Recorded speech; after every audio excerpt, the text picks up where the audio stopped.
But I think what is most critical is that we understand when coping is what's required and when we really need to pause and build resilience. And those are vastly different things that I think have gotten really confused in the last couple of years. If you're using a filter that's not serving you, you get to pick another one. You're not stuck with the filters that you were raised with. You can pick a different one. But in reality, you're actually spending about half your time on another job. And the other job is managing image and perception at work. Over the course of my life and career, I've discovered the power of consciously investing in mindset and personal development. It has been a true game changer for me in my personal and professional life, and I'm extremely excited that you decided to join us today to take one step forward in your own life.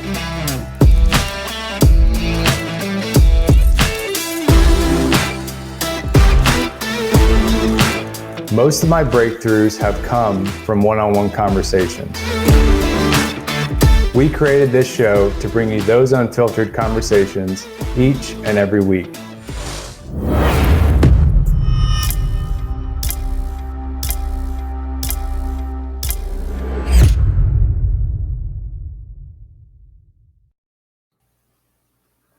Good morning and welcome to the Connected Mindset Live. I'm your host, Greg Tomczyk. I woke up this morning feeling extremely thankful and with a lot of joy to be able to host this show, to have these conversations with leaders, with folks who are making a change in their world that's impacting others, and getting to have these conversations to hopefully ask some questions that are relevant to your life and some of the things that you're working through so that you leave this show a little bit better off. If you haven't had a chance to subscribe to the Connected Mindset Live, I'm dropping a link into the chat here. With each subscriber, we actually just reached 1,000 subscribers earlier this week. With each subscriber, we're able to get better guests on, and that brings a better conversation to you each week. So please go ahead and do that, and we greatly appreciate it. We have a guest for you today, Miss Jennifer Eggers, that's going to dive into a lot of topics that are relevant to many of us on the call today, on the line. But before we dive in, Jennifer, thanks so much for joining us. Thank you so much for having me. It's an honor to be here. Yes, ma'am. Absolutely. Jennifer, so what mission are you on and why? Wow. Well, I work with leaders and organizations that are going through disruption. And so the mission is really to improve their capacity to adapt. So at the heart of it, I work with champions, people that really want to be the best, the absolute best at what they do. And many are in the face of rapid disruptive change. So I would say most of my clients are C-level leaders, mostly Fortune 500 companies, although certainly many companies aspiring to be there and even some not-for-profits. But, really we're changing lives, really helping them to be better leaders and helping them and their organizations to get better at dealing with disruption. And that's just become such a constant these days. Absolutely. I love the connection between our business lives and our personal lives because they do impact each other. And a lot of people talk about this term of work-life balance and trying to keep everything separate in a way that it doesn't bleed into the other. And I think when you adopt a skill in one area, it goes into the other area, whether you like it or not. And that's something we both probably seen from the athletic side. But what does disruption mean to you and to some of the clients that you help work through it? Does it mean after the fact, before the fact? How do you look at disruption today? It's funny. That's even changed in the last, 5 years. When I wrote the book about, resilience, I think the subtitle even refers to the preparation, we help people prepare before they need it. And then I've spent the last 4 years trying to figure out, okay, no, we have to build it in the midst of disruption. We have to figure it out. So, I think ideally resilience is about the preparation that we do before the disruption hits. But that said, I mean, when you are in the thick of disruption, you can't just wash your hands of it, right? We have to find ways of coping and find ways of getting through. So I think it depends on the degree of the disruption as to whether, we employ coping strategies or we push the pause button and really do the intentional work to build resilience. But I think what is most critical is that we understand when coping is what's required and when we really need to pause and build resilience. And those are vastly different things that I think have gotten really confused in the last couple of years. In one way, I feel like many people beat themselves up because they're in the thick of disruption. They're going through, I just think of even with, I hate to almost use the pandemic as an example because it's a little overused at this point. But when I think about what doctors and nurses and people were dealing with in hospitals, right? You can't think about being resilient when, you're in the middle of an 80-hour week with, 12-hour shifts and you've got, people dying all around you. And then that's an extreme example, obviously, and it happens. I mean, disruption happens in business too. But in those moments, I think so many people are beating themselves up because I'm not resilient enough, or I should be resilient. I should be able to handle it. Well, my thing is stop shoulding all over yourself. Like this is a time to cope, and it needs to be safe, and it needs to be okay to say, I just need to cope right now. I'm in survival mode. I gotta like do my breathing exercises and my mindfulness and my meditation, whatever it is, take some time off. But none of those things are going to make you resilient. They're all going to help you get through the disruption. But what we need to do, and we need to be more focused on, is finding those moments when we can pause and really doing that intentional work to build resilience. And that can be individually or that can be as a team. But it really is, there's some real intentional work that can be done, but it can't be done when your hair's on fire. Mm-hmm. Yeah, I love that. And that's where we learn, I think, on the other side. But during it, it's so blurry of what's going on in our heads that we don't know how to get out or where, which direction to go. Yeah, that's a good point. One of the things about disruption, and we see this in the cybersecurity industry, most people don't call us until they're in a cyber attack or in the thick of it. Is that the same in your world, where people don't reach out until something bad happens and then they've had the light bulb moment of, now I need to start? We get both. Yeah, we get both. I mean, sometimes, we work with a lot of leaders that, maybe their boss figured out, hey, this person needs to start an innovation center, or this person's starting a whole new center of excellence, or building a new function, or, maybe they're a new leader, new to the organization. And sometimes, often, a leader or an HR person will recognize, hey, this person's going to be facing a lot this year and they may need some help. And those are ideal. Those are absolutely ideal. Then we can get in there. And what differentiates us from, I think, most coaches is I go really deep.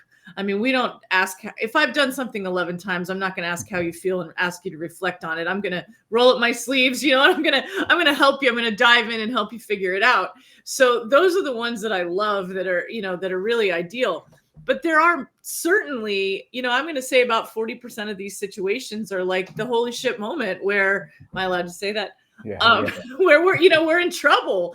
And what do I do now? And, I think in those moments, like, we have to take stock of really, what can you do now? Right. There's certainly things that we can do to sort of pause and cope and make things easier. But you're building the plane at that point while you're flying it. And we can't take off a wing to restructure the strut. Like, we gotta figure out how to make it work. And so we do a lot of that too. Yeah. I love that. What brought you to that moment of saying, I need to help people get through disruption? And it may go all the way back, early in your career, but where did that start to resonate in your own mind to start working through that, within yourself? Such a great question. So, and there's a story, of course, behind that. So, about, gosh, I guess it was around maybe 2010-ish. I would do a lot of leadership workshops, and I work with my history is organizational development. I do a lot of org restructuring, and I do a lot of leadership workshops. Once we restructure, we got to get the right skills in place. So the leadership workshops kind of came into that. So I was teaching a workshop for a CEO and his direct reports, and I was quoting all these great things and concepts that I learned, and I'm really, really good at taking complex concepts from, big researchers and making them applicable. And I was really proud of that. And so I was telling them about this research from Harvard and how they could use it. And we took a break, and the CEO came into the break room and he said to me, Jennifer, I don't care what they taught at Harvard. He said, I hired you to know what you know. He says, would you just tell us that? And I was so shocked. And I mean, at the time I had worked with thousands of companies, and I certainly had some knowledge, but that wasn't in my program anywhere. I was still teaching these, really great concepts. And so I went home that night and I sent an email to 10 people that know me really, really well. And I said, what's the story that only I can tell? And every single one of 10 people responded and said, Jennifer, you're nothing if not resilient. Like, we thought you would have, fallen apart when this happened, or we thought you would have fallen apart when that happened. We can't believe you keep coming back. And every time I came back, it was like a new venture. It was more successful. Things were going well, but it was hard, but I was good at it. So I thought, well, all right, I'm obviously resilient, but why? What made me resilient? And so, if you go through a bunch of muck, there's a school of thought that says you just keep going through muck and you get the battle scars to prove it and you get more resilient. But what's interesting is that I knew people that went through very, very similar muck that I went through at the same time. And one of them is on public assistance today. Not everybody goes through the muck and becomes resilient. Some people do and some people don't, which then prompted the question, well, what did I do that allowed me to come out on the other side over and over again? So I started thinking about what I had done, and I had done some really intentional preparation that at the time I wasn't thinking, oh, I'm becoming resilient, but I had done some really intentional personal growth work that paved the way so that what I learned was that the muck didn't make me resilient. It was the intentional preparation that did. And that is what I've attempted to capture in the book. And Cindy Barlow, my co-author, she's the one that taught a lot of this when I went through it the first time. And so I went back and kind of pulled her in and said, hey, how can we scale this and how can we teach it? And many of these concepts were originally, they started out as a personal growth program, and then they became a leadership workshop, and then they became an emotional intelligence workshop. But the thing about emotional intelligence is you can't send someone to emotional intelligence class because that's basically saying you're not emotionally intelligent. Who wants to hear that? So I took a lot of all of this stuff and repackaged it and wrote a framework that really described what I did to build resilience. And then we started testing it. And the results were incredible. I remember the first time I did the full-blown program for a corporate group of high potentials. We put 15 people through it in a company of it was a private equity held company. They probably had 250 people there. I called the CEO, and this is always a really scary phone call. I called him about, 3 months after the program. And I said, which is like long enough to forget, right? And I said, what's changed? And then I was like, oh, I shouldn't have asked that question. And, my fear was he was going to say nothing. Well, he said, Jennifer, everything's changed. And I said, well, what do you mean? And he said, well, because 15 people went through the program and they weren't the top leaders. This was just the high potentials, kind of one level down from the leadership team. He said, our entire company has more courage today because 15 people did that work. And I was so blown away. And I have a talk that goes with it, and that gets, usually gets great reviews. And so it really, when I realized the power of this, it became my life's work, and then I build it. I like I said, I spend most of my time coaching today, and some of it is around resilience. Some of it is around just, how do I set up a project, or how do I, muddle through this really big business challenge? But at the end of the day, it's all disruption, and it's the mindset that people have that gets them through that. It's not the tactics, it's the mindset. Mm-hmm. Yeah, I think that story specifically shows how connected companies are at every level. One of the things that stuck out when I initially read your book and this is something I heard, but I never really understood, was the filters that you view the world through. When you change your filter, Oh yeah. the things you look at change, and you treat them differently. So these leaders probably started to look at the world a little bit differently, which changed how they treated their team, which changed how that team looked at them, and then everything, is connected and changes from there. Oh yeah. Um, We put a huge emphasis on filters. Knowing your filters is enormous. And mhm. and for those of you that haven't heard that concept, if you think about the old, if you remember the old cameras with the long lenses, they had these little discs that you stuck on, and there might be a red one or a blue one, and they had all these different filters. So the idea is that you view the world through, call it a glass window or a lens or something. And those filters are shaped by your attitudes, your beliefs, the way you were raised, your experiences, all of that stuff. And most of them, 95% of them, are stored in our unconscious. But the degree to which we can actually understand what our filters are and really do that sort of internal thinking, and then realize that if you're using a filter that's not serving you, you get to pick another one. You're not stuck with the filters that you were raised with. You can pick a different one.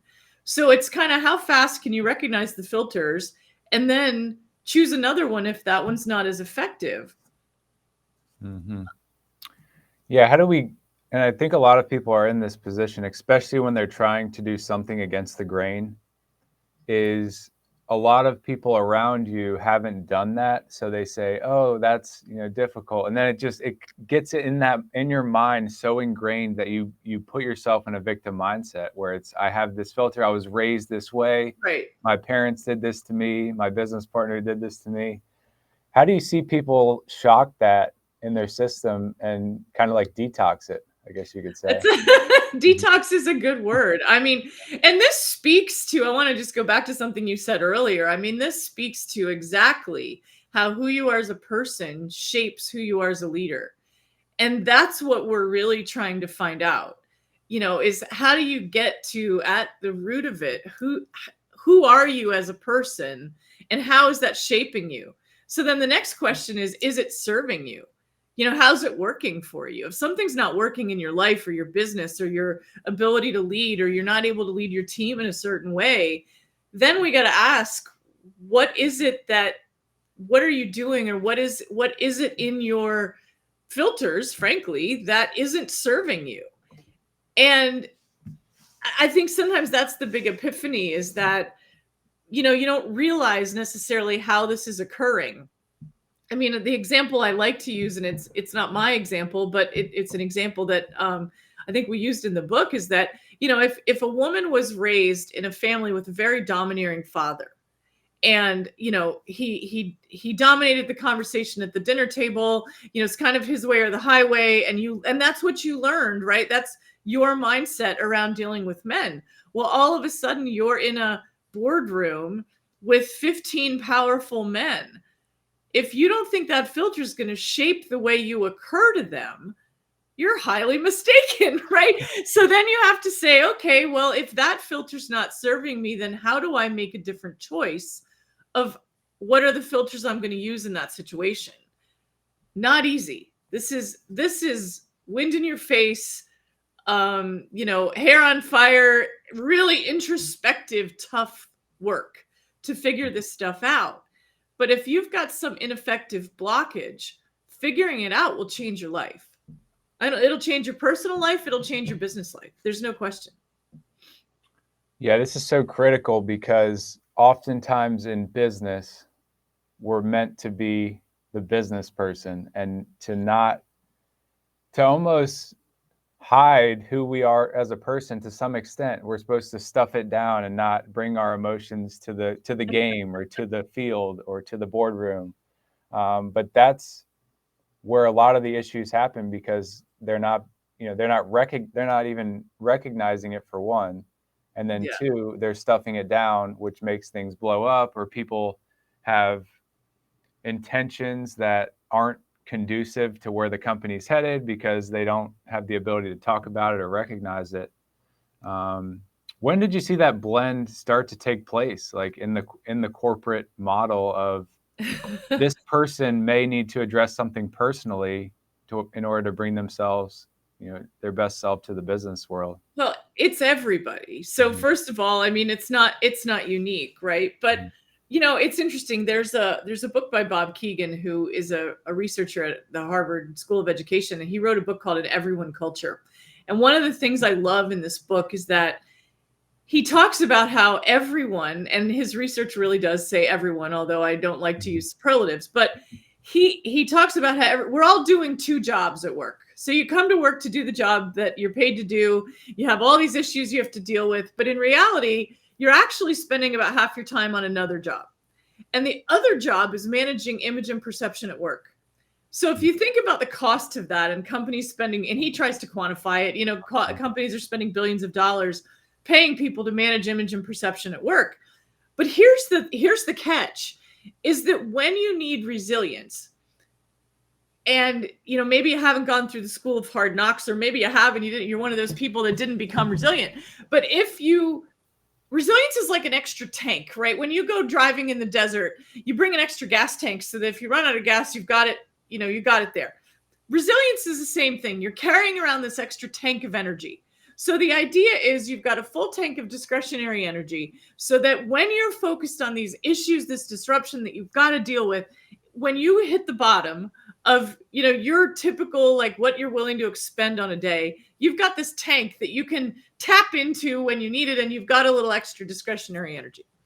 Okay, so if we are not aware of our filters, and we are trying to manage image and perception at work, and we're trying to be someone else, then that's costing us energy that could be spent on the real issue, on the things that we're trying to do and the things that we need to do to stay resilient. It's sucking the energy out of your tank.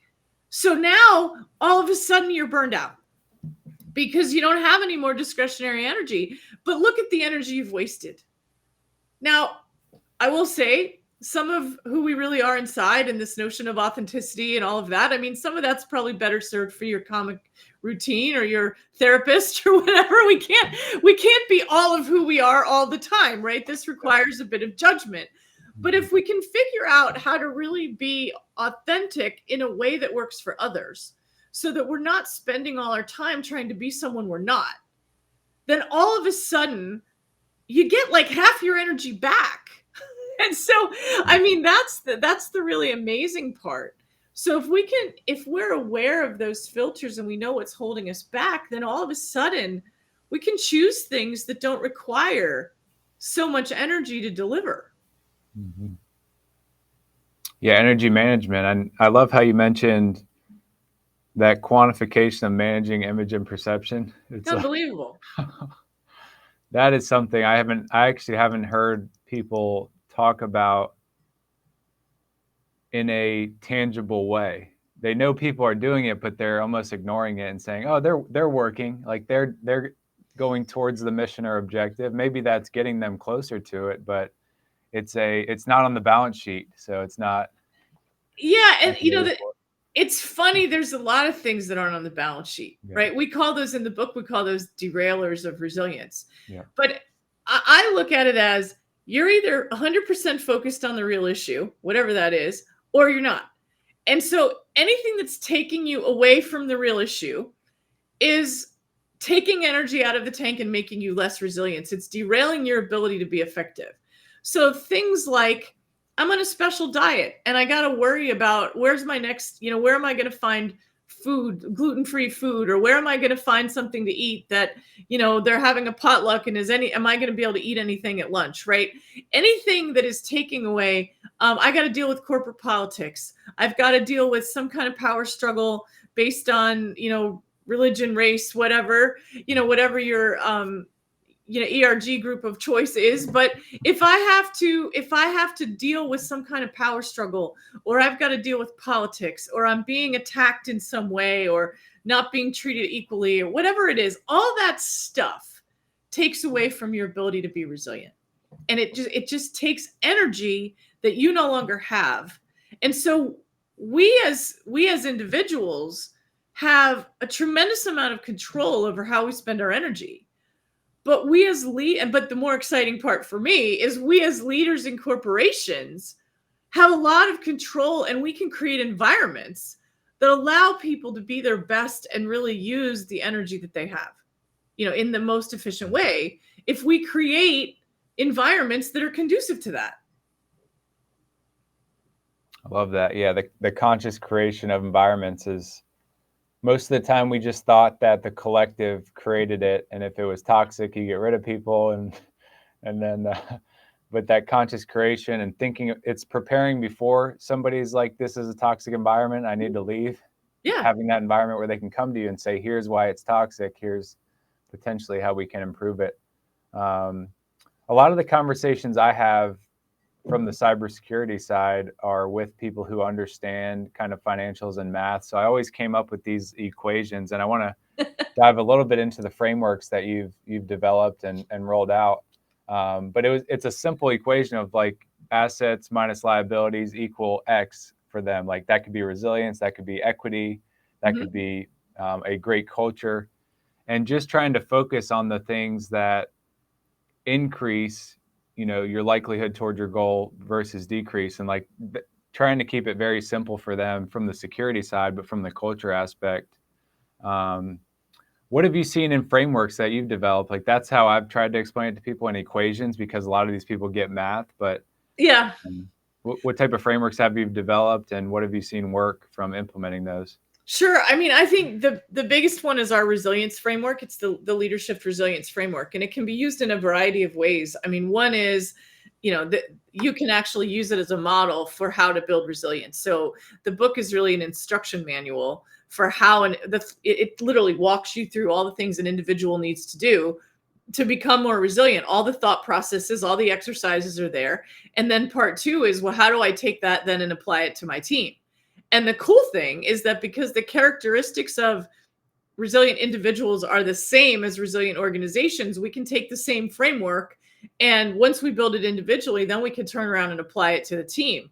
And I think that's where, in the example I gave you, the company that went through it, I mean, that was something we really did, was we built a resilience framework for their organization in that program. And so they were able, once they kind of learned it individually, then they were able to say, all right, well, what's the framework? And what they found was that we can use it as a checklist, and you can literally go through the checklist and say, okay, well, here are the areas where we're pretty good, and here are the areas where, we're maybe not so good, and we need a little more work. So, in its simplest form, the framework first invites you to adopt a filter that life is hard. And so the idea is that if we run around thinking everything's going to be easy, then we don't meet our expectations, right? And we're constantly bumping up all these rough things, right? So whether it's true or not doesn't matter. That's the thing about filters. It doesn't matter if they're true. What matters is if they're effective. So the thing is, when we start thinking, okay, life is hard, then all of a sudden it ceases to be hard. And this is documented, in just about every major religion has some tenet around, in this world you'll have troubles, or, Buddha has one too. Islam has one. I mean, there's all these, every religion has some version of life is hard. But the idea is, if we cease to expect things to be easy, then they get easier. It's counterintuitive, but it works. If you don't buy it, I would challenge you to try it for a day and, just try it on. I mean, you can take it off when you don't like it. Yeah. But so then once you have that filtered, then there's this resilience framework that basically says resilience is a function of our mindset and the choices that we make. And so mindset is a function of how authentic we are and our attitude, the attitude we choose in a situation. Choices we make are a function of our purpose. And that doesn't have to be your purpose in life. It could be just your purpose in any given situation. But knowing what your purpose is in the situation you're in really allows you to make choices that are aligned with what we call your definition of success. So choices are a function of purpose and definition of success. And then underlying that are your core beliefs. So individually, and I'm probably one of the few that talks about core beliefs in a corporate workshop, whether you like it or not, faith is in the workplace. It's there. And so everybody has one. Everybody has core beliefs. some people know what they are, and some people really haven't thought about it. Some people avoid this topic like the plague. But at the end of the day, when you need to stand up when things get tough, it is really hard if you don't know what you're standing on. And so I certainly can share, testament to my faith and how that's helped me. But it doesn't matter to me what your faith is. What matters to me is that you know what it is. Mm-hmm. So I don't care if it's your lucky rabbit's foot, Jesus, the Buddha, whatever, it doesn't matter. What matters is you absolutely know beyond a shadow of a doubt what is true for you. And that may not be true for me, but whatever's true for you, you have to know what that is. And then it's got to be solid enough that when you need to stand up, when things get tough, you can stand on it. I believe in God, right? So the way I look at that is when God is all I have, he's all I need. Whatever you believe, when it's all you've got, it better be all you need. And it's number one most important thing about building resilience is know what that is. And you just have to do the work. And there's instructions in the book. There's 100, questions to think about to help you figure out what that means for you. And we don't espouse any particular, religion or faith doctrine. What we do espouse is you've got to know, you've got to do the work to figure it out. And that's probably the first and most important thing besides filters that you can do to really build your resilience. It's amazing you mentioned that and how conscious it was, because that's how when I worked through the book, filters were that thing that really resonated. And then, core beliefs and knowing what those are and answering those hard questions so that you have the core beliefs that have a solid foundation. And I look at those today as my standards of living, or, do you see a difference between core beliefs and standards? Not really. I mean, I think we use different words to describe different things, right? And that's how the model translates from individual resilience to organizational resilience. In an organization, talking about core beliefs feels a little goofy. So, but organizations have values, they have principles, some have mission statements, some have a vision. Those things are all core beliefs. They all form the basis of core beliefs. So whether to you that's your faith, your values, your your standards, whatever that is, sometimes it's a list of like where I'm going to draw the line. I've got a list in my office of 10 things I will not do. In business, I started it the day I incorporated the business. It hasn't changed. Here are 10 things I will not do. And those are the important things that you stand on, that you have to know what those are. So it doesn't really matter to me what you call them, but it's the basis that's the same. Now, I do think answering those questions will get you to more than just standards. I think you've got to understand a little bit more about what do you believe about a higher power? What do you believe about, how the flowers grow? There's things like that I think you got to go deeper than that. But the deeper you go, the more, here's why. The deeper you go, the easier it will be to build that definition of success. Because that definition of success needs to be so unconscious, ingrained in you, that can form the basis of your filters when you're not even thinking about it. Yeah, it's what often people say, that's just my unconscious. Like, that's something I can't control. It's already wired in me. And oh no. One of the things out of the book that really connected to me, that allowed me to take myself to Greg 2.0 or 3.0, wherever I was at the time, was it allowed me to ask questions I think I've wanted to ask myself, but didn't have the words to ask. Okay. And it also caused me to realize that those levels are what I enjoy most, that second and third, fourth level of, it's not just the surface level questions of like, how are you today? It's like, well, what do you think about, how the flowers grow? And I started to ask those to people around me, and they were like, what do you mean? Like, nobody's asked me that before. And people are like, oh, I don't know how to answer that. Imagine doing that with a group of corporate finance guys. That's where we got the testimonial from that said Jennifer turns everything you know about corporate training upside down, because they're all sitting there going, what? Yeah. But at the end of the day, they start to realize that these are important things, because how, who you are as a person drives who you are as a leader. It drives how your team perceives you. It drives how you act when you're in a crisis. When I think about coaching, we've got to go deep into who we are as people, or we'll never get to who you are as a leader. I mean, that. you just can't make changes. I can't just suddenly go, oh, I'm going to be somebody else today. Right now, I do say every situation is a chance to be who you really are. But if you're expected in that split second moment when you have to make a decision to choose who that is and decide how you're going to be in that moment, those are split second decisions. You better get pretty intuitive. You got to get into your unconscious who you really want to be. Mm-hmm. Yeah, that's incredible. Yeah, there's a lot there. There's a lot there for people to chew on. That's where I like to live. And, you just, until you get to that level and have some of those light bulb moments and see them play out in the environment, right? It all becomes that, oh, this is just me doing the hard internal work. Until you bring that out into the world and put it into action, then you're like, holy cow, this is extremely impactful for me. Everybody I have a conversation with, everybody those people have a conversation with. And that's kind of the connectedness that we like to talk about on the show. So I'm glad we got to that level. A little bit about the Rapid OD framework. I came across that. I dove in, what it is, why it came about. Can you tell the audience a little bit about that framework and what it looks like? Sure. Yeah. So Rapid OD was born of a need. When I left my second to last corporate role, I guess we had restructured our business 5 times in 8 months. And I was seeing this constant restructuring. And of course, I did that in my early consulting days as well. But what I noticed is it wasn't effective, right? We would restructure and then, we would forget something and, oh, whoops, well, we broke this process when we redesigned it because people weren't in the room that did the process and the leaders didn't even know what happened.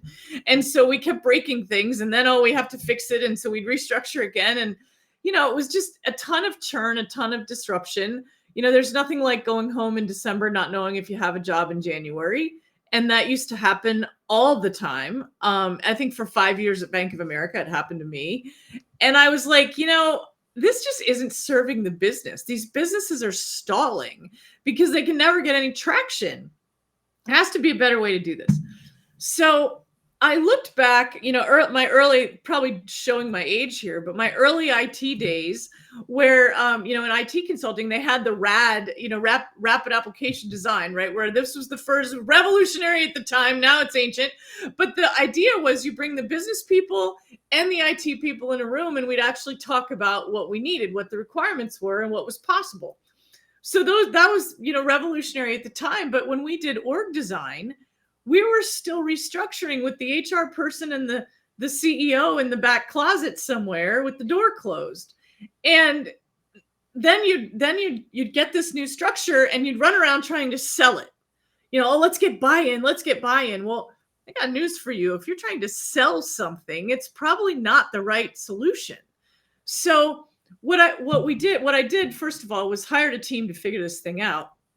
And we created a process that was very inclusive. The people doing the work were actually at the table, which was unheard of at the time. I mean, oh my God, what are we going to do? All these people in the room, they all have a personal agenda. No one's going to be honest. Everybody's going to want their little fiefdom. There were all these objections. But at the end of the day, we created a way where this was just magical. If you got the group, and it's so simple, it's silly. If you got the group to agree on a shared agenda. So what do we want the new organization to do? What are the criteria? What are the standards? What are the guidelines? Like when we get a new org structure, we're going to bounce it up against this list and we're going to see if it meets all the criteria. And if it doesn't, then we're going to figure out how to make it work. We're going to change it. But we can't have a structure that doesn't do this list of X number of things, right? So if you got them to agree on that first, and we have a series of exercises we put people through to get there, then all of a sudden, all the personal agendas and I want my 10 direct reports and all of this goes away because you can't have your 10 direct reports if the structure doesn't work with the criteria.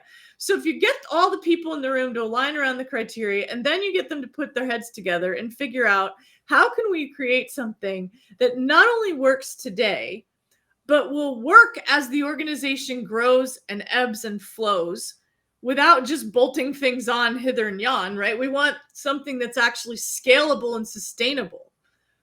And then what we find is that if we can come up with something that everyone can live with, that's almost the gold standard. Because if everybody's happy, it's the wrong solution.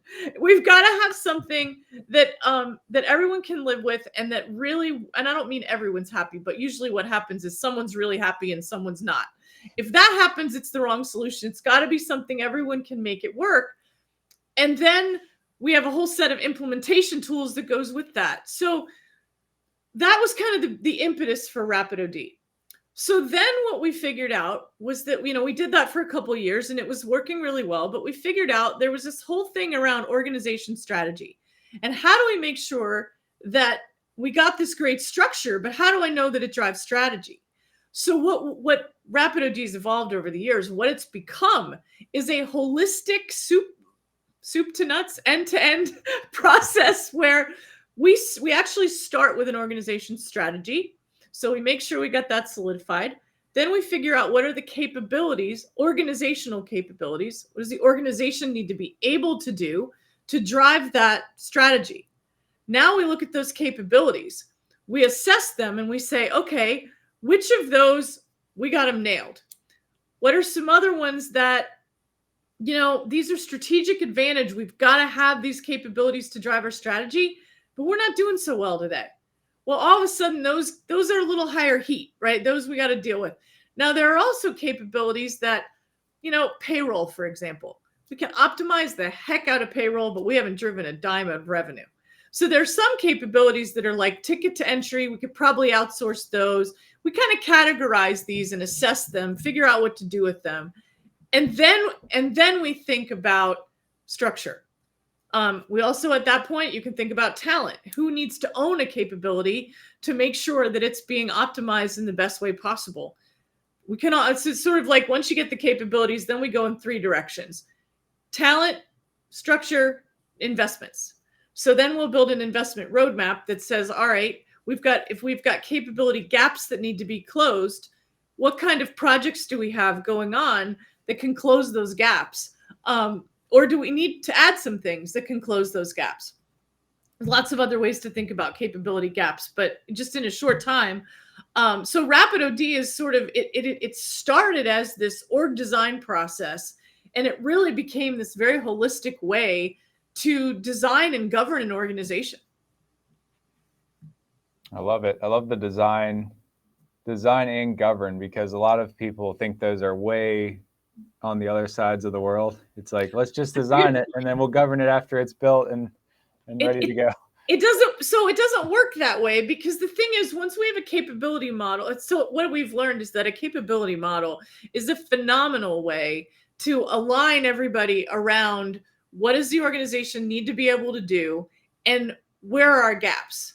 And here's the magical thing about capability models is once everyone is aligned around where the gaps are and we build an investment roadmap, then we have no infighting. We have no, all of this. So many leadership teams have all this sort of jockeying for position and fighting for resources.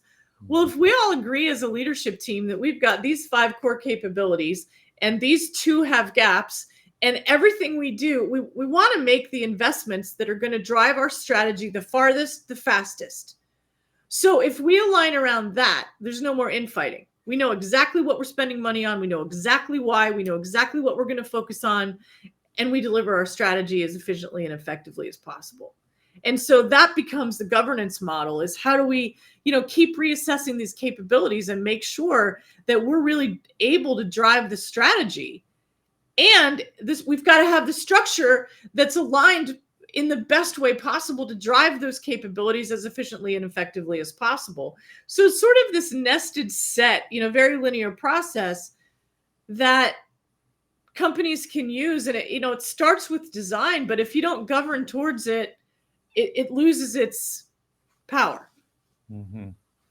Yeah, it makes so much tangible sense. Such a complex topic that a lot of companies continue to get to, and they butt against the wall Right. continuously.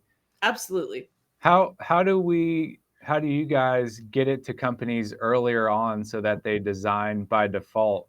Is that possible Oh, to design super early, or you have to kind of wait until it's at a X point in the company to it never happens that way. Like, yeah. I wish it did. I mean, it's funny. Like, we used to talk about design for Six Sigma and like, Mhm, designing it right the first time. Somehow mhm, it never works that way. It's always like we're in a crisis. Things aren't going well. We're not meeting our strategy. Can you come in and help?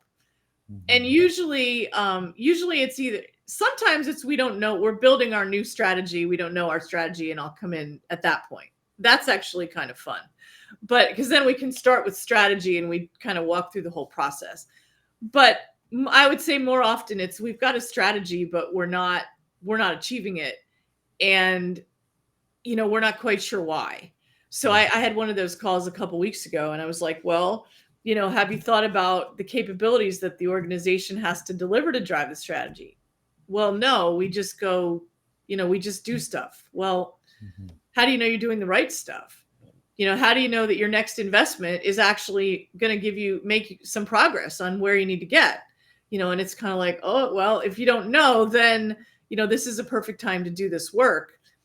We also get the calls that say, well, we want to restructure. I have a new leader. And of course, every new leader wants to move boxes around on an org chart. And the first thing I'll say is, well, what's your criteria? Why are we moving boxes around? Let's back up and do criteria. Well, how do we get to criteria? Well, what are we basing it on? You got to link to strategy somewhere. So capabilities become that linkage to strategy, which honestly it sells itself. Like once a company, it's not something we actively, go out and companies tend to approach us about org design, and it comes out. But once a company's used it somewhere, we usually will get another call. At some mhm. point they want to do another part of the company, or they Yeah. want to put the whole company through it or whatever. But yeah. Mhm. Yeah, and it's one of those things you have to keep up to date. Not that you have to do a complete restructure, but you have to keep it up to date quarterly, annually to revisit it. You have to assess the capabilities, because we make progress on capabilities, and you always want to know where your gaps are, because that's where you want to put your investment and your resource focus. Mhm. Um, how do you I don't know how to do prioritization without you have to prioritize around something. Like, okay, we can prioritize around, most companies will look at risk, and they look at, you know hopefully they look at some kind of strategic contribution. But how do you know unless you have some linkage that you can say this is driving X, and that's driving, the strategic pillar number 4 or whatever it is. Mhm. Yeah. Yeah. Yeah, it's extremely tangible to me, and it's got me organizationally designing or redesigning my company as we're working through this. Where would you say, a lot of people in this time of the year, it's kind of like, let's replan, let's think about our strategy. And I think a lot of that is broken, unless they have a good coach like you guys, or they have somebody walking them through it. They're just kind of maybe going through the EOS system and doing their different meetings, and they're like talking through things. They have a bunch of items that they walk away with. Then the new year starts, and it's like back to business. We'll visit that at the end of Q1 to see how we matched up, and it's not intentional. So, where would you recommend people start? Maybe this is their first strategy session. Maybe it's just not working Yeah. to get the ball rolling in the right direction. Well, I mean, I'll tell you where we start. When we facilitate a lot of strategic planning sessions, and I think the first place that I start, first of all, I want to leverage the knowledge that's in the organization.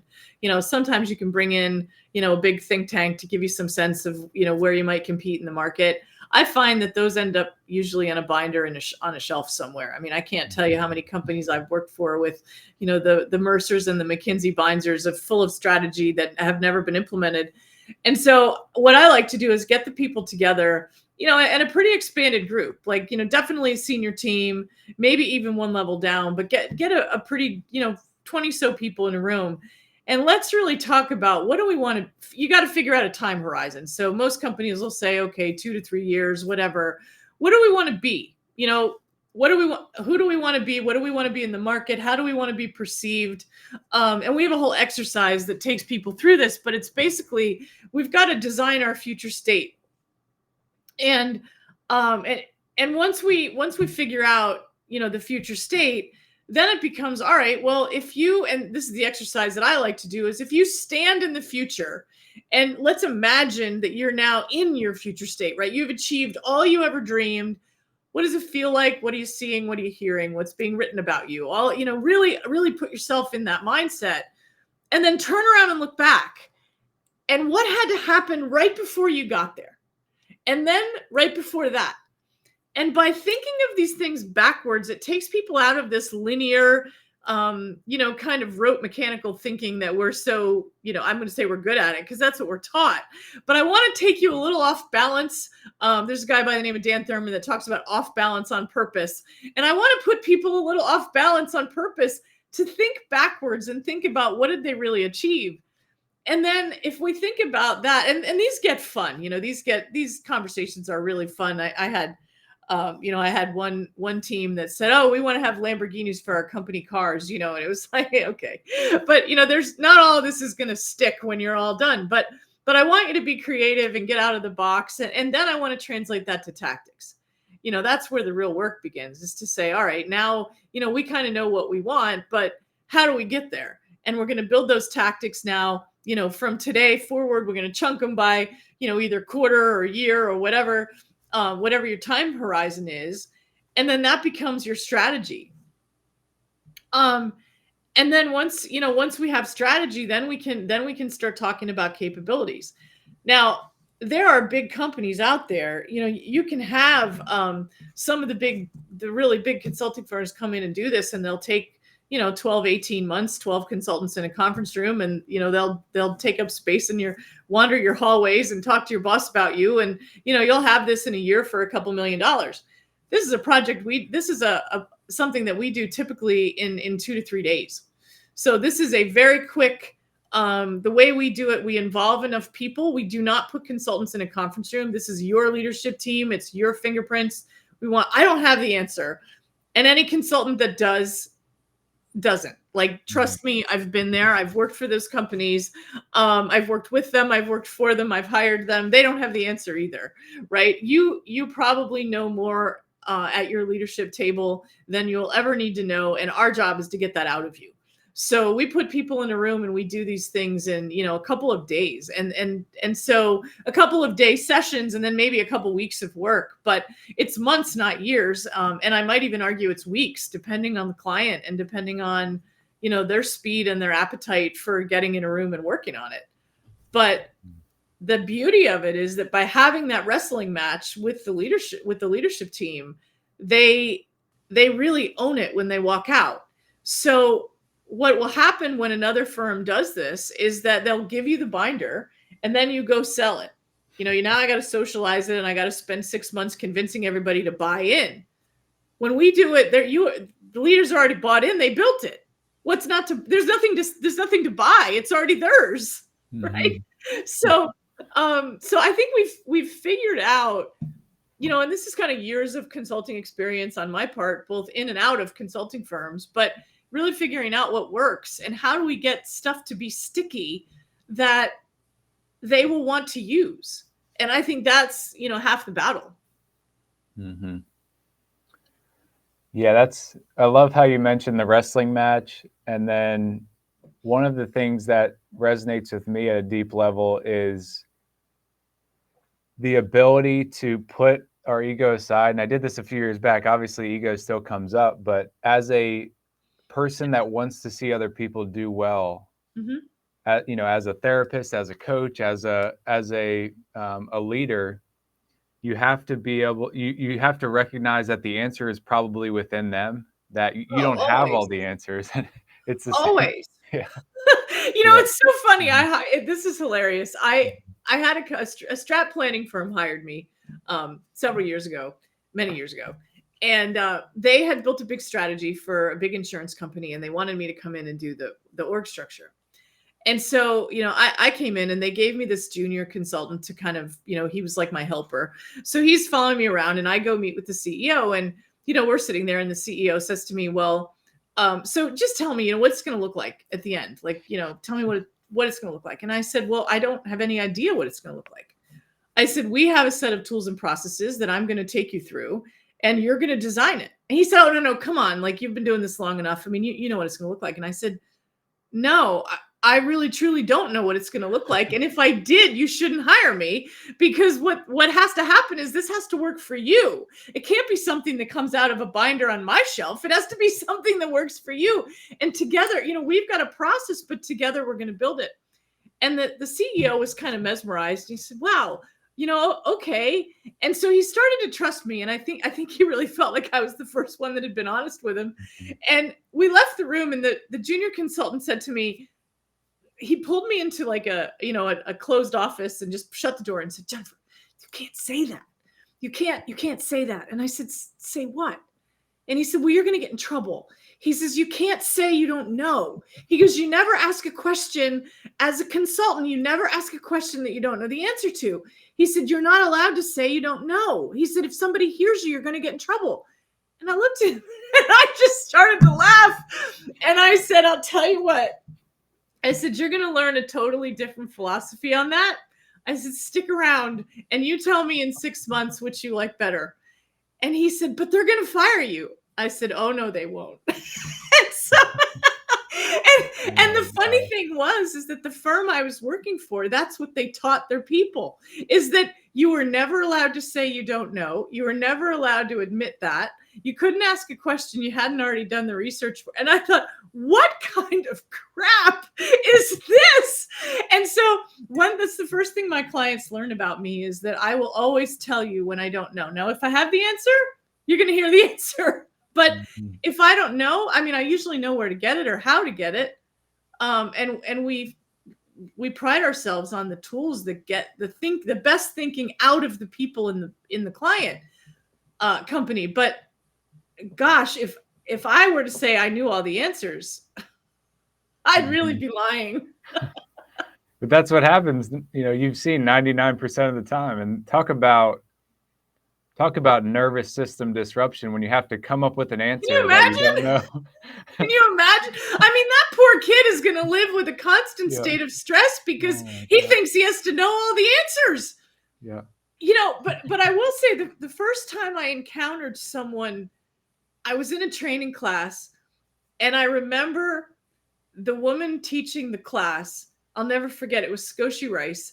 She was teaching the class, and I said, well, I don't understand, like, how does this work? And she said, I don't know, it just does. And she was someone like I really respected. And I was so taken aback because I thought, what do you mean she doesn't know? Like, she didn't even make something up. But what I realized as I reflected on it was there was so much power in her ability to say, I don't know. And we'll figure it out, or you don't need to know. It was just like, wow. And there's so much freedom in being able to say that, and so much less stress. It's unbelievable. I can feel a lighter being in myself. So yeah. I appreciate that. And it's extremely unique. It's extremely powerful. And I think when people adopt that filter, it makes their life easier. It makes the people that they're coaching or consulting's lives easier, because then they start to scratch their head on, what was I doing in the past that people were just giving me answers? Were those all false answers? Well, and I mean, if a consultant comes in your office and acts like they know everything about your business, I don't know how they get to stay there. Like, I don't know why people don't kick them out. Yeah. It doesn't make any sense to me. Now, admittedly, when I started in consulting, I was the first undergraduate that Arthur Andersen had ever hired. So I knew exactly nothing. And the worst part was I didn't have an MBA, so I didn't qualify for the training that they give normal consultants. So they threw me in the field and said, go work with clients with no training right out of undergrad. I had no idea what I was doing. So for me to sit there and try to fake it was like, it was laughable. So the only thing I could do is and I got really, really good at figuring out who knew what was going on in the client and going and talking to them. And I talked to everybody. I did interviews till I was blue, till I understood what was going on. and then I could speak intelligently. But without listening for a very long time, I was screwed. I mean, I could not say I knew anything. Mm-hmm. So it's a totally different school of thought. Yeah, it is. It absolutely is. Yeah, that's a topic that we could dive into for hours. That's another podcast. One of the things that I'm curious about, and I see the different pillars of Jennifer's brand and what you talk about from a business and a personal level, because that's an important element. Mm-hmm. How do we get a lot of the things you've hit on from a resilience standpoint into the K through 12 education system, or even in college? Why aren't we learning this stuff earlier on in life to be able to navigate disruption, navigate our lives on a day-to-day basis? I have long thought that. It's funny, when I first started teaching our influence workshop, which is really a series of communication tools aimed at creating dialogues that get real issues on the table and drive learning for both parties. I have long said that I wish I had learned that when I was about 5, because I would be a different person today. I mean, it's so powerful. And, I think someday I would love to write a children's book that teaches kids how to use those tools. I don't know how to do that. I certainly, that's not my audience. So I'm a little clueless there, but I would love to. I think what you're saying is absolutely 100% accurate. I guest lecture in a class at Penn State where they're using my book as a textbook to teach resilience and teach filters and really help college kids, equip them with some of these skills. And I wish more would use it that way. Yeah. It's fascinating. I've been doing this for years, and I always offer to talk to people afterwards, and no one ever takes me up on it. So this year, a woman called with a really legitimate question, and she said, I went through trauma when I was 16, and it shaped me. And how do I build resilience now, having lived through something really tough? And the conversations that we had after that, man, did it teach me how valuable this is for somebody to go through this when they're young. I think you have hit the nail on the head, and I don't know the answer. That goes back to our previous conversation. But we need to. I mean, unfortunately, right now, my business. Well, fortunately or unfortunately, my business is really focused on senior leaders. But I think there's a market for some children's books, maybe a younger version of this stuff. Not quite sure how to crack that nut, but it may be the next frontier of where we take this. Yeah, I love that. That's extremely impactful. Jennifer, I'm so thankful for what you bring to the world, your ability to translate a lot of these topics into things that people can understand and implement, and that, you're bringing that mindset, that filter that more people need around being able to say, I don't know. I think that's extremely impactful and something that's going to shift how companies run themselves now and into the future. And I know a lot of people listening in are going to get a lot of impact. One of the final questions we like to ask every guest on this show is, Jennifer, what does being connected or connection, mean to you today, personally, professionally? Wow, and that is an amazing question. I think connection is actually a part of my definition of success. Being connected to others, and I think the virtual environment that we're living in makes this more challenging. But you can't go through this life alone.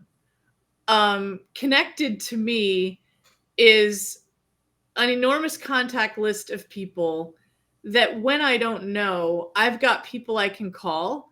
I've got people I can bounce things off of.